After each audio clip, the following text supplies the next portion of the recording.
Bismillahirrahmanirrahim. Assalamualaikum warahmatullahi wabarakatuh. Alhamdulillahirrabbilalamin. Wassalatu wassalamu ala asyrafil anbiya wal mursalin wa ala alihi wa sahbihi ajma'in. Puji syukur kepada Allah Subhanahu wa taala yang telah memberikan kita nikmat, rahmat dan kesempatan untuk kita semua, sehingga kita pada hari ini masih dalam keadaan sehat walafiat, tanpa kendala, urusan lancar. Tak lupa pula salawat kepada Nabi junjungan alam, Nabi besar Muhammad sallallahu alaihi wasallam yang telah merubah semua pola pikir manusia dari pola pikir yang jahiliyah ke pola pikir yang Islamiyah. Alhamdulillah, pada kesempatan kali ini saya seorang mahasiswa dari jurusan Ilmu Politik, Fakultas Ilmu Sosial dan Ilmu Politik, Universitas Syahkuala. Sebelumnya, perkenalkan dulu, nama saya Tuanku Abdul Razak Al-Kuzaifi. Saya berasal dari Aceh Besar. Saat ini saya adalah seorang mahasiswa semester genap, semester 2 di jurusan Ilmu Politik, Fakultas Ilmu Sosial dan Politik, Universitas Syahkuala.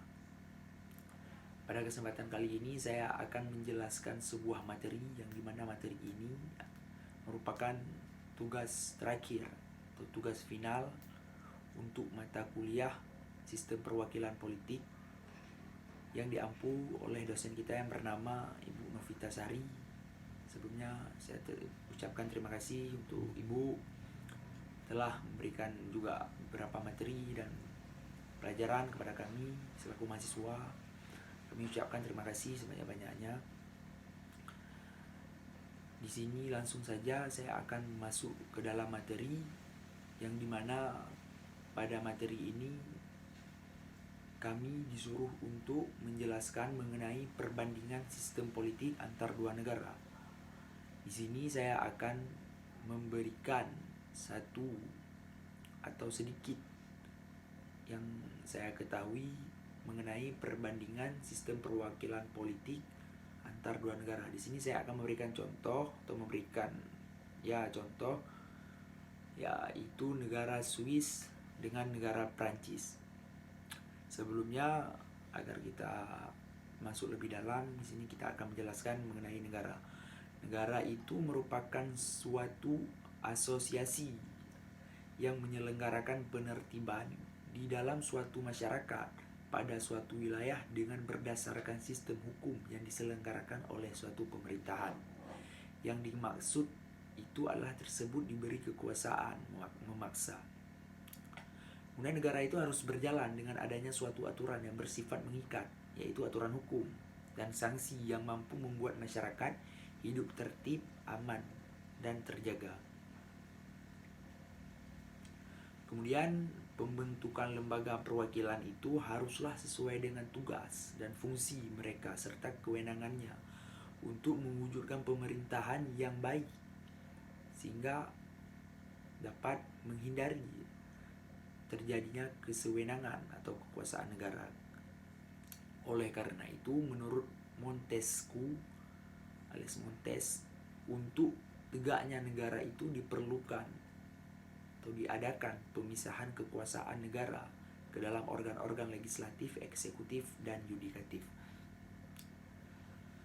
Adapun perbedaan dalam menjalankan pemerintahan dari negara Swiss, yaitu negara Swiss merupakan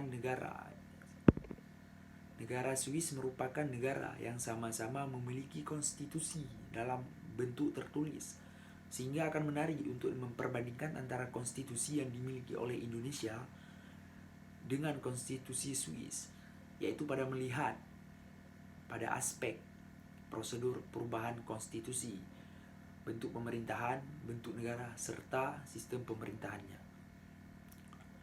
Kemudian adapun bentuk negara dari Swiss tersebut adalah Federasi Demokrasi Republik dengan adanya beberapa partai politik. Untuk sistem pemerintahannya ada yang pertama itu ada sistem demokrasi langsung, kemudian ada sistem konfederasi, kemudian ada Republik Federal, kemudian ada sistem direktorial. Yang pertama itu sistem, kemudian ada sistem kenegaraan. Dimaksud di sini adalah sistem kenegaraan atau negara federal yang menganut demokratis campuran, yaitu langsung atau hak inisiatif atau hak referendum, dan tidak langsung atau wakil-wakil unit pemerintahan subnasional.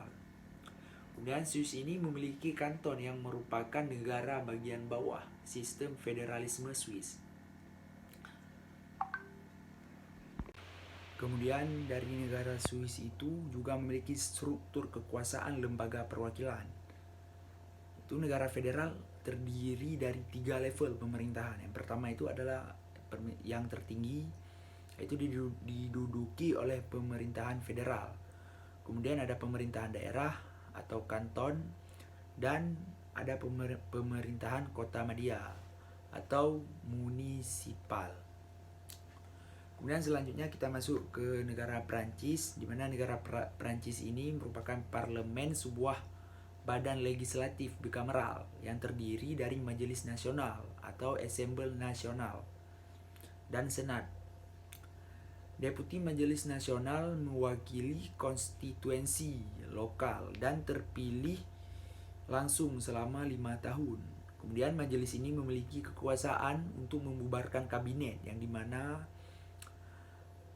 di situ ada juga mayoritas anggota majelis menetapkan pilihan pada pemerintahan.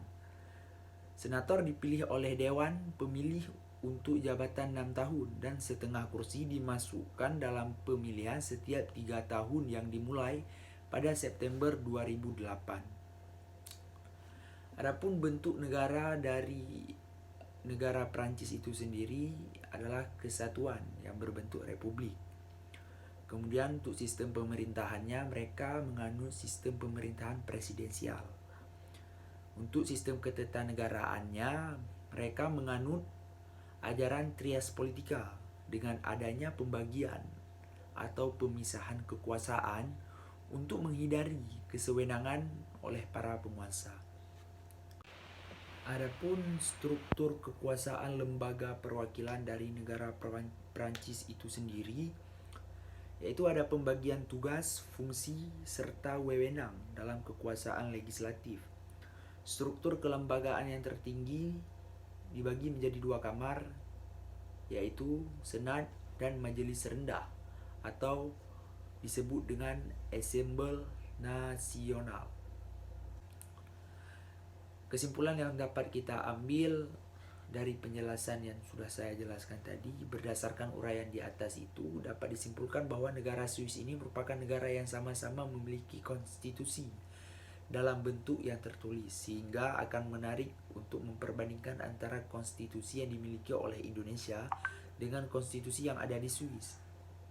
Dengan melihat pada prospek atau aspek prosedur perubahan konstitusi itu sendiri, seperti bentuk pemerintahan, bentuk negara, serta sistem pemerintahannya.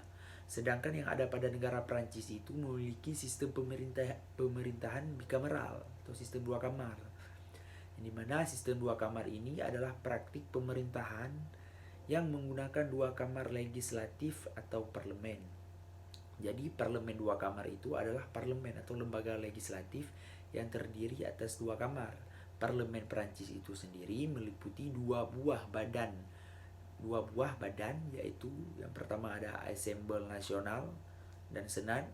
Assemblée Nationale itu yang mewakili keseluruhan rakyat, pada umumnya dianggap lebih peka terhadap opini-opini yang ada pada masyarakat. Kemudian Senat itu adalah mewakili satu kesatuan pada wilayah yang pada umumnya tersusun dari tokoh-tokoh yang ikut dalam kehidupan politik itu sendiri. Baik kawan-kawan, mungkin itu saja penjelasan yang dapat saya sampaikan. Mohon maaf apabila banyak salah kata. Maklum, saya masih belajar dan butuh lebih banyak belajar lagi dari kawan-kawan juga. Demikian, wabillahi taufiq wal hidayah. Wassalamualaikum warahmatullahi wabarakatuh.